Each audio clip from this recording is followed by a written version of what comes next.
Bab 8, Surat-surat yang hidup. Ada orang yang berkata, "Ya, lebih baik orang-orang di luar Kristen daripada orang-orang Kristen." Ya, kadang-kadang itulah yang terjadi.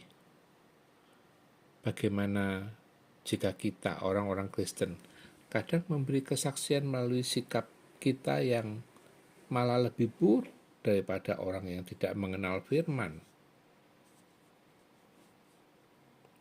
Ini harus menjadi pemikiran kita, bahwa kita harus memiliki rekam jejak yang baik. Kita harus dikenal sebagai seorang Kristen, seorang anak Tuhan dengan sikap dan tutur kata yang baik.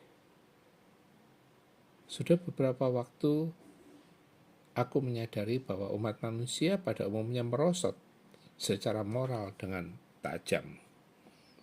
Dan di kalangan Kristen pun tidak jarang ditemukan para profesional yang bahkan lebih buruk daripada mereka yang di luar iman. Mungkinkah kita belum juga menyadari bahwa kita ini adalah surat-surat yang hidup, yang ditulis oleh Roh Kudus sendiri? Saya pernah mendengar bahwa mungkin satu-satunya kontak yang bisa dimiliki sebagian orang dengan Injil adalah melalui hidup kita.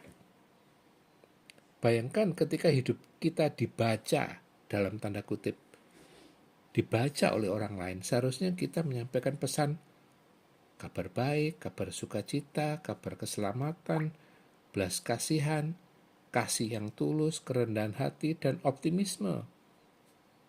Tetapi sebaliknya, yang ditampilkan oleh orang Kristen kadang itu justru ketakutan, kekecewaan, frustrasi, dan tipu daya.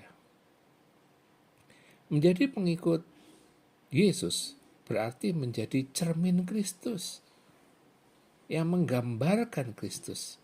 Tidak mungkin seseorang menjadi tidak jujur, penipu, atau pendusta jika ia sungguh-sungguh telah diubahkan oleh Yesus. Hal itu tidak sesuai dengan apa yang diharapkan dari seorang murid.